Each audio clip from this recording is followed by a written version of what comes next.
L'aide guichet, gaz et électricité. C'est l'aide qui a été mise en place il y a le plus longtemps. L'aide gaz et électricité, le guichet a ouvert le 4 juillet 2022. Au départ, c'était une aide qui était surtout à destination de ce qu'on appelle les entreprises énergo-intensives, particulièrement énergivores. Donc on était sur des critères extrêmement ramassés, extrêmement précis, qui avaient pour objectif d'aider des entreprises plutôt dans le domaine industriel, avec 3 grandes conditions.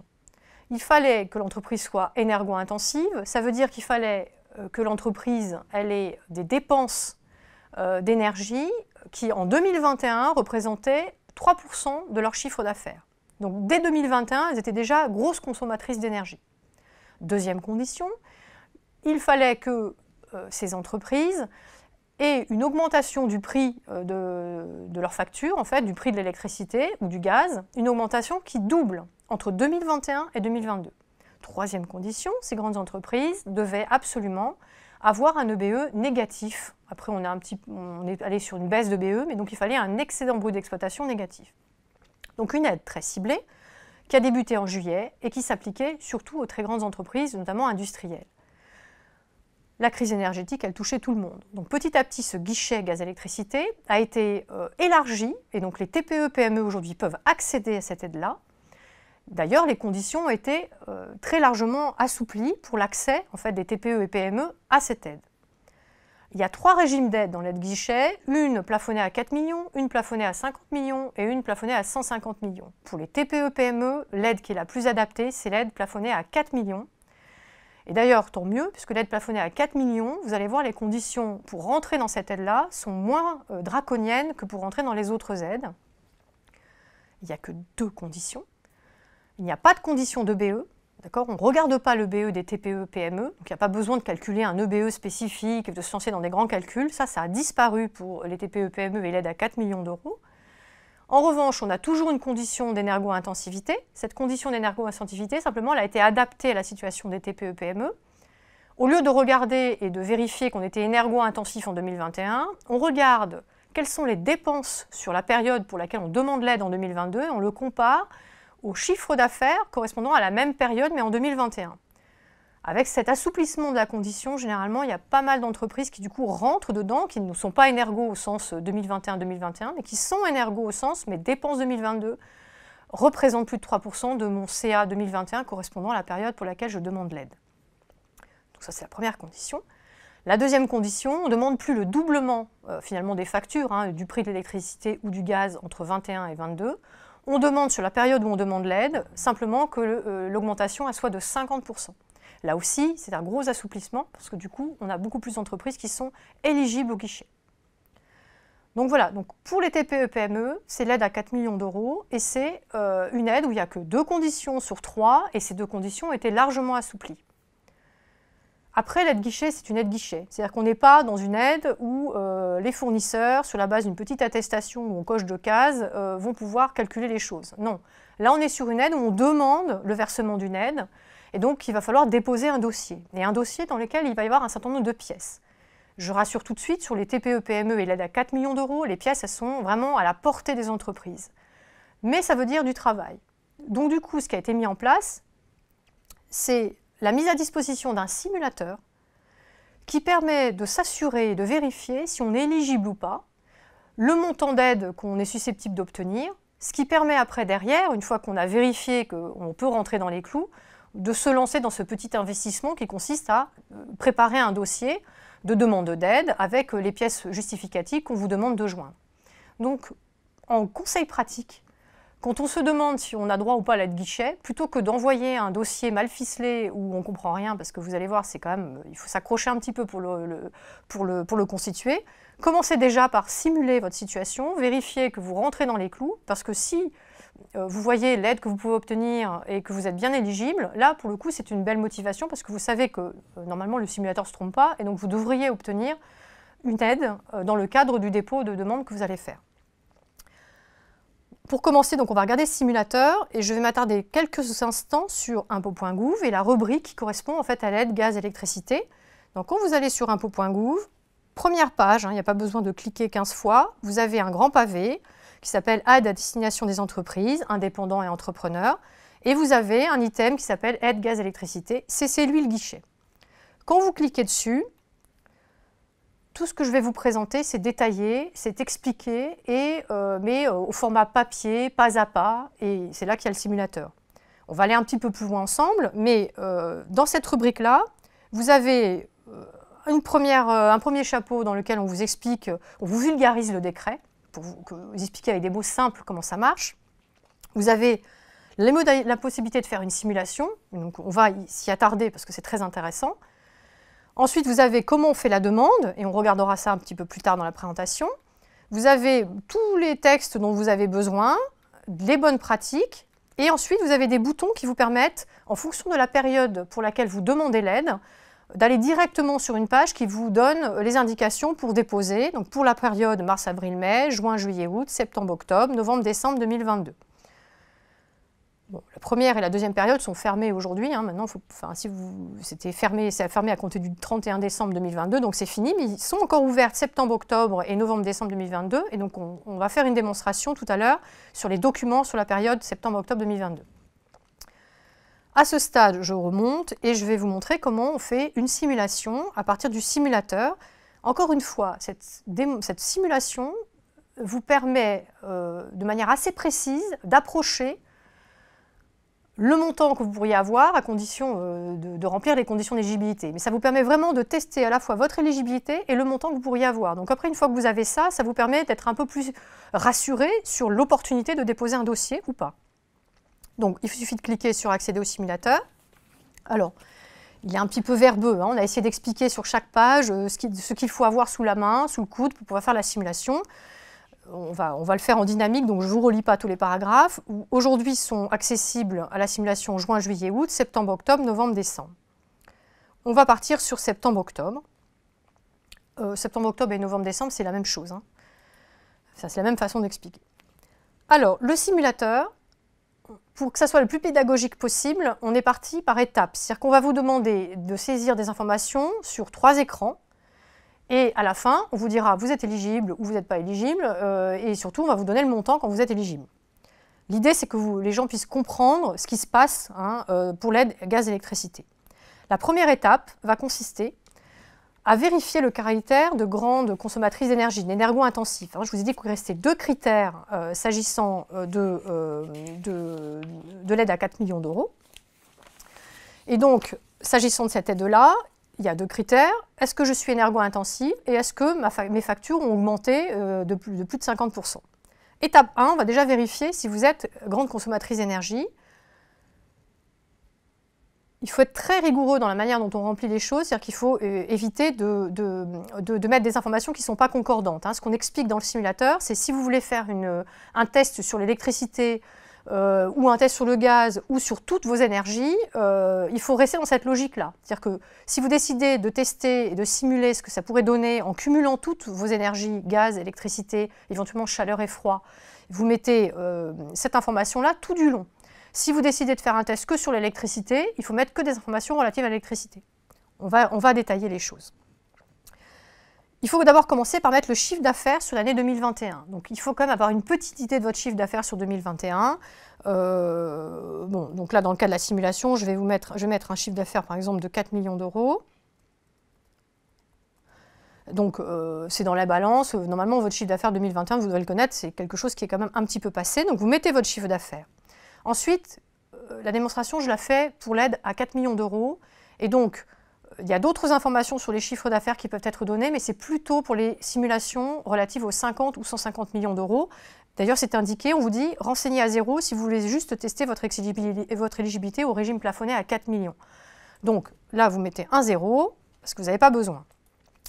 Pour les dépenses, ensuite, après avoir mis votre chiffre d'affaires sur l'année civile 2021, vous allez mettre les dépenses gaz-électricité sur l'année civile 2021. Ces données sont très importantes. Ce sont des données qui vont permettre de vérifier ce critère d'énergo-intensivité.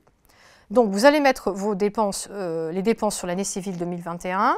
Et donc, on va dire que sur l'année 2021, vous êtes une entreprise, vous avez 90 000 € de dépenses de gaz-électricité.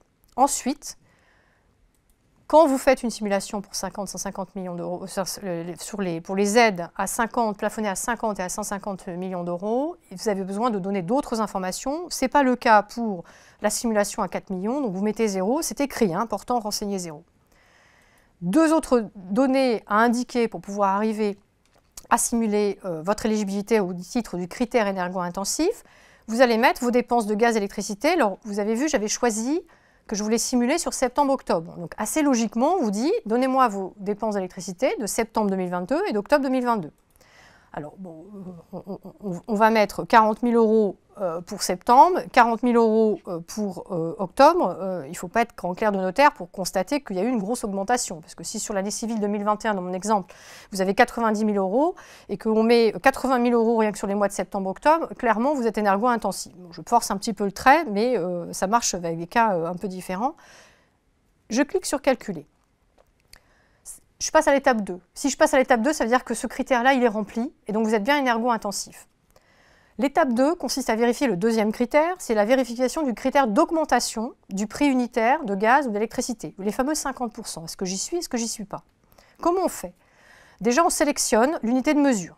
Donc là, dans mon exemple, je vais garder mégawattheure, mais ça va dépendre de ce qu'il y a sur vos factures, hein. Donc si vous êtes en mégawattheure, vous mettez ça. Si vous mettez kilowattheure, il va y avoir une conversion qui va être faite de manière à ce que le calcul soit bon. Consommation totale, donc il va falloir indiquer un certain nombre de consommations. Il va falloir que vous indiquiez vos consommations en 2021, sur toute l'année, sur le mois de septembre 2021, sur le mois d'octobre 2021. Et après, vos consommations sur septembre 2022 et octobre 2022. C'est logique. On essaie de regarder si vous augmentez, vos factures augmentent de 50% entre 2021 et 2022. Donc c'est assez logique qu'on vous demande de mettre votre consommation de septembre 2021 pour le comparer à la consommation de septembre 2022, c'est pour ça qu'on vous le demande. C'est également pour ça qu'on vous demande la consommation d'octobre 2021 pour la comparer à la consommation d'octobre 2022. Vous allez me dire, mais pourquoi du coup on me demande la consommation totale pour l'année civile 2021? C'est parce que dans le calcul de l'aide guichet, il y a un plafonnement qui se met en place. Un plafonnement qui est que, au regard de la consommation de l'année civile 2021, on plafonne l'aide finale à 70% de la consommation de 2021. L'idée, c'est que les gens doivent faire des efforts et consommer moins. Et donc, c'est pour ça qu'il y a ce plafonnement. Donc, c'est pour ça qu'on demande cette information-là. Donc, la consommation, sur l'année civile 2021, mettons que je mette 2000. Sur septembre, on va mettre que c'était 150.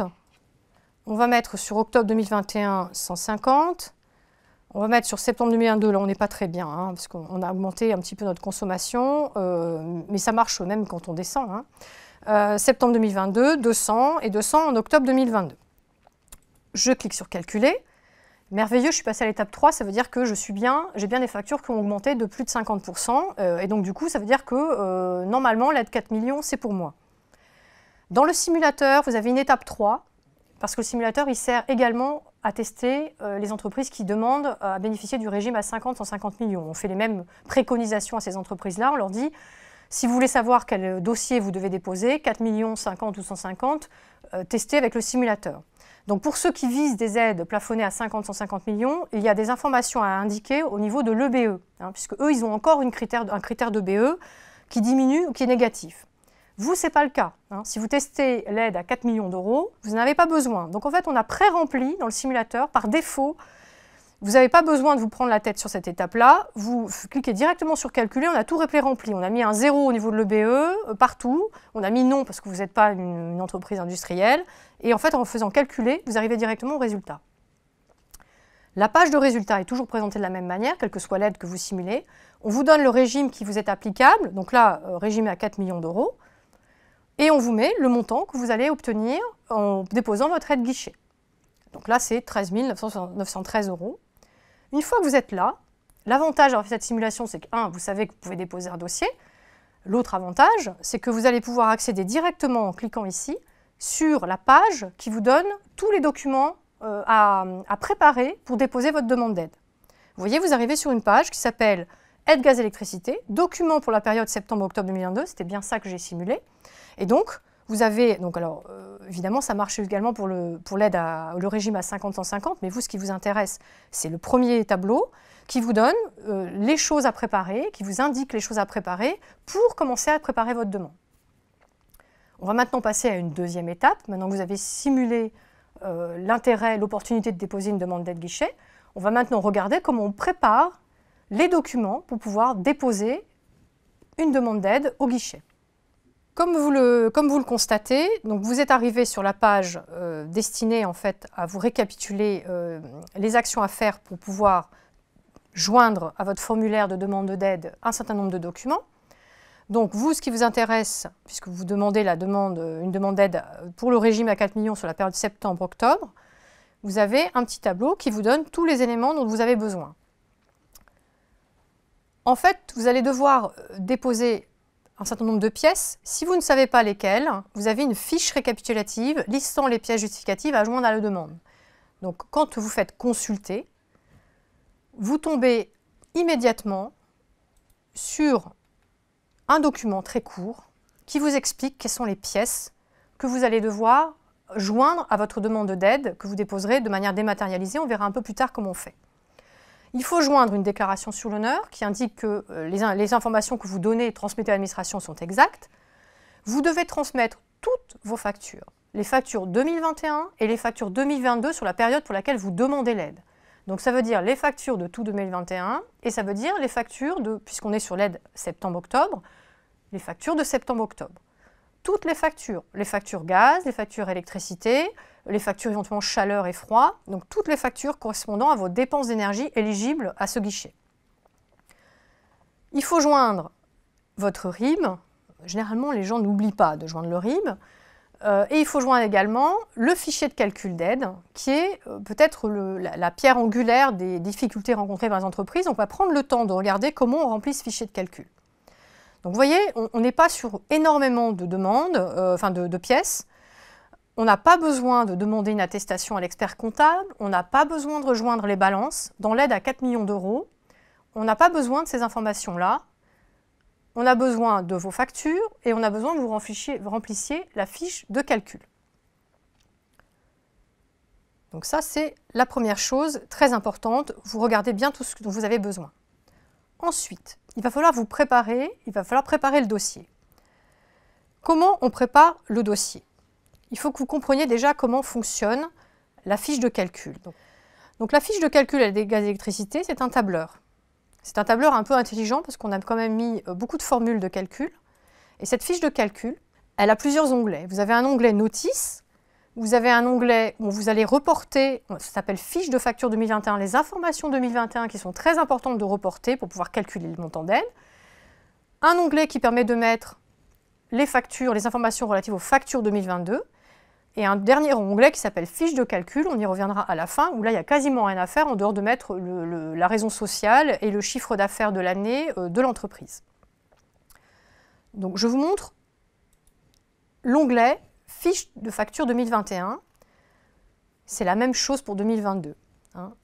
C'est toujours configuré de la même façon. Vous avez un chapeau qui vous permet d'identifier sur quelle ligne vous devez reporter les informations qui sont sur vos factures. C'est-à-dire qu'on a identifié des lignes qui correspondent aux factures de janvier à août. On a identifié des lignes pour mettre les informations relatives aux factures concernant septembre, concernant octobre, concernant novembre et décembre. Ça, c'est pour les factures 2021. Pourquoi je dis ça? Parce que les informations à reporter sur la fiche de calcul, il y en a très peu. Il faut reporter des informations uniquement dans les cases qui sont en jaune. Pour chaque ligne correspond à une facture. Donc c'est le numéro de la facture, la première colonne qu'il faut remplir. La deuxième colonne, c'est l'unité. Vous voyez, il y a un petit menu déroulant qui vous permet de choisir l'unité. La troisième colonne, c'est la consommation de la facture qui est indiquée sur la facture. Et la troisième, le coût total de la facture. Pour ceux qui ont regardé et testé le simulateur, c'est la même chose que ce qu'on demande en simulateur, sauf que là, au lieu d'avoir une espèce de globalisation des dépenses, des consommations et du coût, là, c'est facture par facture qu'il faut le remplir au niveau de ce tableur. Partout en rouge, on vous a mis qu'il fallait proratiser les factures quand c'est nécessaire. Parce qu'évidemment, une facture, c'est pas du tout, vous avez quelques factures qui sont du premier jour du mois à la fin du mois, mais la plupart des factures, elles portent sur des périodes qui ne correspondent pas au premier jour et au dernier jour du mois. Elles peuvent correspondre à des quinzaines, elles peuvent correspondre à plusieurs mois, des fois 6 mois, des fois beaucoup plus. Et donc en fait, on va être obligé de proratiser. Pourquoi on va être obligé de proratiser? Parce que le calcul de l'aide se fait mois par mois. Donc à partir du moment où le calcul de l'aide se fait mois par mois, on est obligé de découper les factures de manière à mettre pour chaque mois la consommation correspondante. Donc il faut proratiser. Alors c'est ça qui donne des cauchemars, mais vous allez voir que ce n'est pas si compliqué que ça. Retenir de ça que la fiche de calcul, il faut remplir un onglet avec des informations correspondant aux factures 2021, un onglet avec les informations correspondant aux factures 2022, et après vous avez un onglet calcul qui fait tout automatiquement. Vous avez juste à porter votre chiffre d'affaires 2021 pour avoir en fait le montant final de l'aide que vous reporterez dans votre demande d'aide après, et on le verra dans une autre étape. Donc ça, c'est la fiche de calcul telle que je vous l'ai montrée. L'idéal, quand vous commencez à préparer ça, c'est de ne pas vous jeter sur la fiche de calcul pour la remplir. Il y a un petit travail préparatoire à faire avant. Moi, ce que je vous conseille, c'est de récupérer toutes vos factures 2021, toutes les factures correspondant à la période pour laquelle vous voulez faire la demande d'aide 2022, vous faites 2 tas. Et une fois que vous avez vos 2 tas, vous allez regarder vos factures, regarder comment elles sont présentées, pour préparer avant la saisie dans le tableur les informations que vous allez devoir saisir. Il faut que les choses soient le plus concrètes possible, et donc du coup, je vais vous montrer comment ça marche. On a une facture, bon, elle pique, hein, ça aurait pu être n'importe quoi d'autre, alors elle est hyper anonymisée, donc c'est compliqué de s'y retrouver, mais voilà, une facture. C'est une facture, je vous ai entouré en rouge les données qu'il faut reporter sur la ligne que je vous ai présentée. Pour chaque facture, il y a une ligne à remplir. Le numéro de la facture.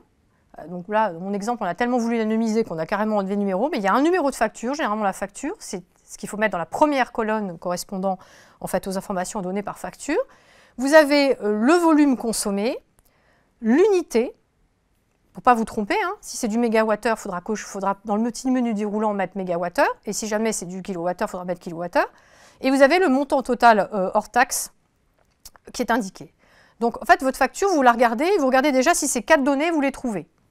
Donc là, je les ai entourées en rouge. Et celles-là, elles sont très bien, ces données-là. Elles sont utilisables directement. Pourquoi? Parce que la période qui est indiquée là, c'est une période qui correspond, elle est merveilleuse cette facture, parce qu'elle va du 1er mars 2021 au 31 mars 2021. Super. Ça veut dire qu'elle correspond pile poil à un mois. Donc ça veut dire que les 4 données que j'ai entourées en rouge, vous pouvez la mettre de côté, cette facture-là. Vous savez que quand vous allez devoir remplir votre onglet 2021, cette facture est directement utilisable. Les 4 données que j'ai mis en rouge, vous les stabilo-bossez. Et après, hop, vous les mettez sur une ligne. Vous allez mettre le numéro de la facture, le volume consommé, vous allez choisir l'unité et vous allez mettre le montant. Et ça suffira à tout calculer. Ça, c'est un premier exemple de facture. Ça, c'est dans la vie quand c'est super merveilleux. Mais vous avez souvent des factures qui sont un peu plus compliquées. Donc je vous donne un deuxième exemple de facture, c'est la même, sauf que là, vous voyez, je n'ai pas mis en vert la période, donc je vous ai rematérialisé en rouge les 4 données qu'il faut remplir sur la ligne correspondant à cette facture, le numéro de facture, 680 qui correspond au volume, le nombre de mégawattheures et le coût total hors TVA, puisque c'est ça qu'il faut indiquer dans le mode guichet, qui est entouré. Le seul hic, c'est que la période, alors là c'est une méchante facture, parce que cette facture-là, elle va du 1er décembre 2020 jusqu'au 31 janvier 2021. Or, comme je dépose une demande pour septembre-octobre 2022, il faut que je mette les données correspondant à la facture de janvier 2021. Sauf que là, ma facture, elle porte sur 2 mois et en plus, elle porte sur le mois d'avant. Donc là, en fait, il va falloir que je proratise. Au départ, il faut avouer qu'on avait dit, ça nous paraissait un peu évident, on a dit, bah, vous proratisez et puis vous vous débrouillez, vous remplissez correctement les lignes. On s'est aperçu qu'il y avait beaucoup d'erreurs là-dessus. Et donc, du coup, qu'est-ce qu'on a fait? Si je retourne sur impôts.gouv, on a mis un petit utilitaire qui aide au calcul de proratisation des factures. Donc, je le télécharge, c'est de nouveau un tableur. Donc il y a un peu de préparation, mais vous voyez, il n'y a pas des choses horriblement compliquées. C'est simplement qu'il faut être très rigoureux, regarder ce qui se passe. Alors, voilà comment c'est fait. Alors le tableau est tout à fait effrayant, parce qu'en fait il fait plein de colonnes, mais tout ça, vous n'avez rien à faire, hein. Tout ça, ça se calcule automatiquement. Vous, ce que vous avez à faire, c'est toujours pareil. Vous mettez sur les lignes jaunes, vous mettez toutes les factures que vous avez repérées et pour lesquelles vous avez vu qu'il fallait proratiser. on essaie de vous mâcher le travail, on vous dit de mettre le numéro de la facture, on vous met de mettre le numéro, le début de la date de période, donc dans la facture que je vous ai présentée, c'était 1er décembre 2020, donc vous mettez, alors je vais le faire en direct, hein, c'est pas, alors sauf qu'il faut que je récupère, oui, parce que du coup il faut que j'active la modification. Donc vous mettez votre numéro de facture, mettons que ce soit 444, hein, parce que je n'avais pas de numéro sur la facture que je vous ai montré. Ensuite, le début, c'était 1er/décembre/2020. Ensuite, à la fin de la période, c'était, on a dit que c'était 31 janvier 2021. D'accord ? Donc ça, c'est sur la facture en lecture directe, il n'y a pas du tout de réflexion à avoir. La consommation qui était indiquée, je ne me souviens plus, je crois que c'était 680. D'accord ? Et le montant total, c'était 28 000. Alors, vous allez me dire, mon exemple est tellement bête que vous voyez, sur janvier, ça veut dire qu'en fait, c'était sur 2 mois, il suffit de diviser par 2 et ça marche. Mais c'était pour vous montrer, des fois, c'est plus compliqué, parce que des fois, votre date de début, c'est le 15 mars, la date de fin, c'est le 30 avril, donc des fois, c'est plus compliqué. Ça marche avec tous les types de factures, cette chose-là. Que votre facture, elle soit sur un mois à cheval, qu'elle soit sur 2 mois, sur 6 mois, ça marche à tous les coups. Une fois que vous avez rempli ça, vous voyez, en fait, on vous indique dans la colonne qui va bien, le montant que vous allez devoir reporter dans le tableau, le fameux onglet facture 2021. D'accord ? On vous dit, la proratisation de la facture, ça va être consommation 340 et ça va être le coût de la facture, ça va être 14 000. Si jamais vous étiez sur une période de 3 mois, peut-être le tableau, automatiquement, vous direz, vous mettez tant sur le mois de janvier, vous mettez tant sur le mois de septembre, tant sur le... Vous voyez ? En fait, ça se fait automatiquement. Donc voilà comment ça fonctionne. Donc je reviens maintenant sur... Et donc, ça, je vous ai fait une démonstration uniquement, donc comment on lit une facture 2021, mais c'est pareil pour 2022. Vous allez prendre vos factures et vous allez faire la même chose. On vous a préparé le fichier tel qu'aurait pu la remplir l'entreprise pour laquelle on vous a montré, je vous ai montré les factures telles qu'il fallait les décrypter. Donc, vous voyez, c'est le fichier complet. Donc, sur la fiche facture 2021, les 2 premières lignes correspondent en fait aux 2 factures que je vous ai montrées. La première ligne, c'est la facture, vous savez, la facture pour laquelle il a été nécessaire de proratiser. Donc vous avez le numéro de la facture, vous avez le choix qui a été fait en mégawattheure, puisque c'est des mégawattheure, vous avez la consommation à 340 et vous avez le coût total à 14 000. Et dans la colonne observation, on a indiqué voir tableau de proratisation. C'est-à-dire que le tableau de proratisation que vous avez utilisé, si vous le joignez à la demande d'aide après, le service instructeur, il a les factures, il a votre fiche de calcul, il a le tableau de proratisation, il voit que vous avez tout fait nickel, ça va passer extrêmement facilement au visa en fait, des gens qui vont contrôler tout ça.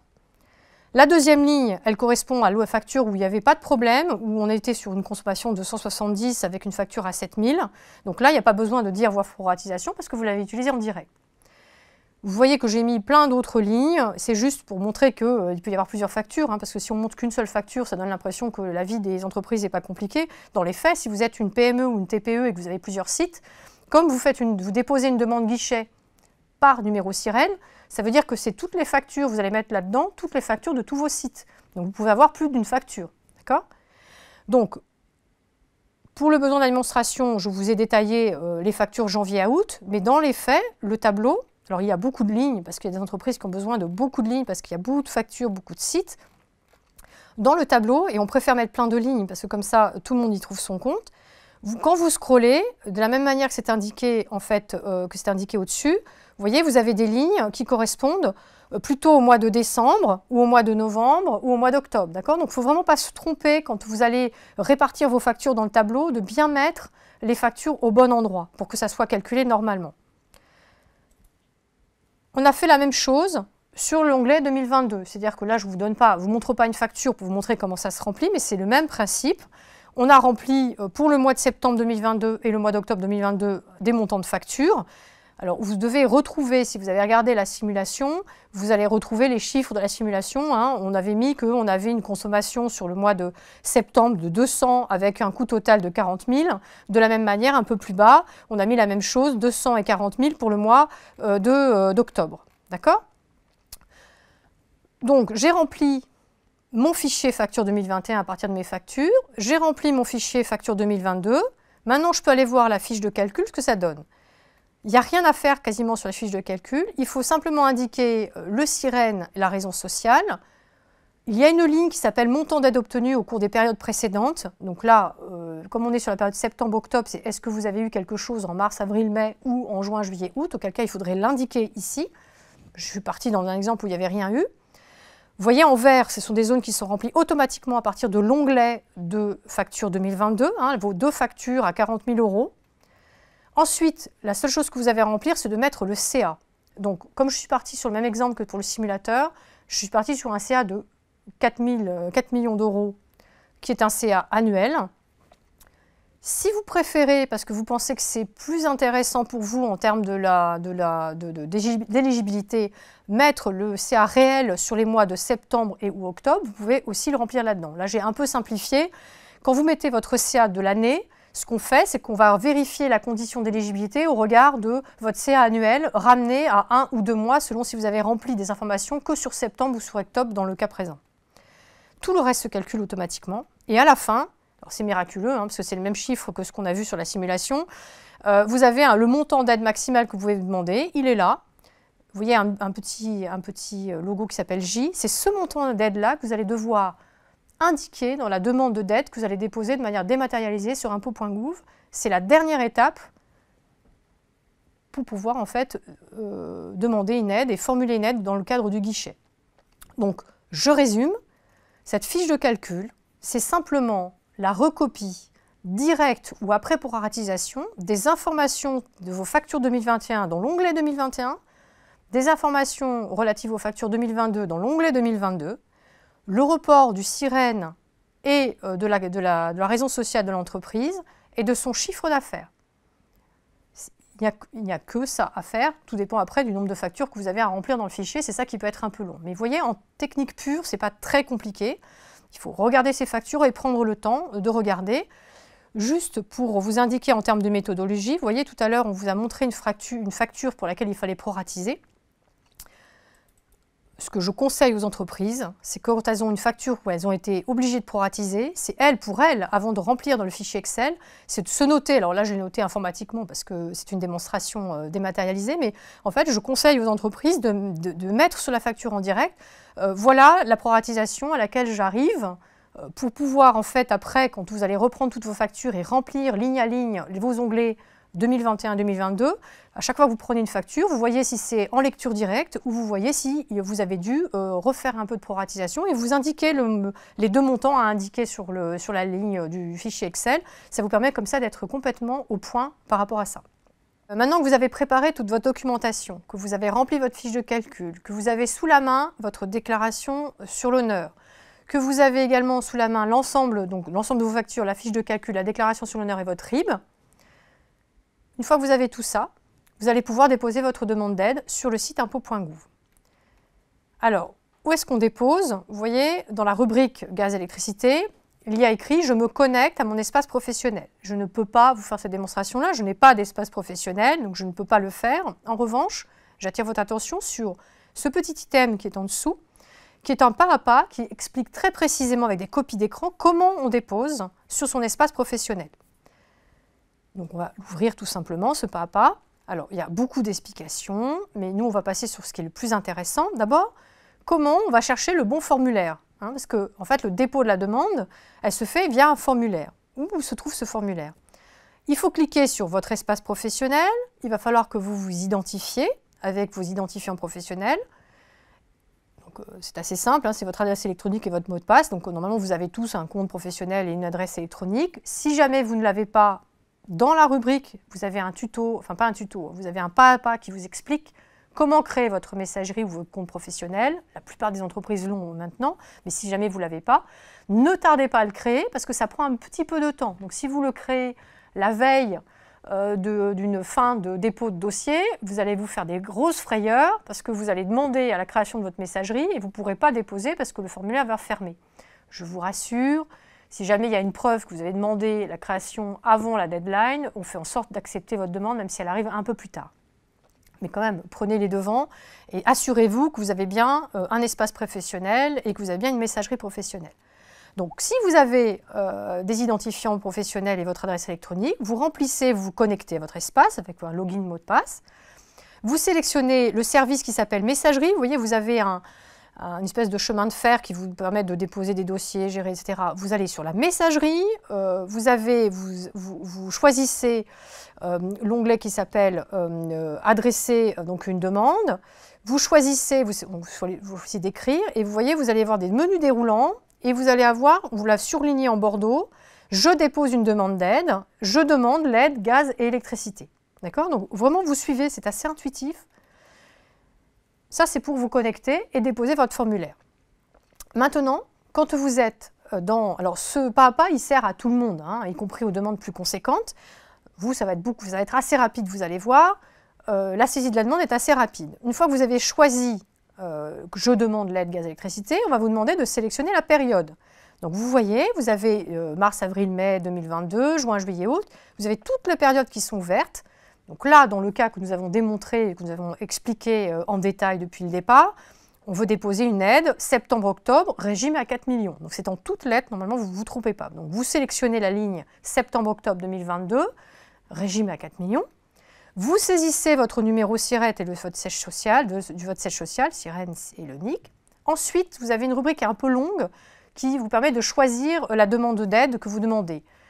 Quand on dépose une demande d'aide pour 4 millions, toute cette partie-là, vous n'en avez pas besoin. Vous n'avez pas besoin de choisir quoi que ce soit. Vous arrivez directement sur un écran qui est, on vous demande de mettre le montant total de l'aide que vous demandez.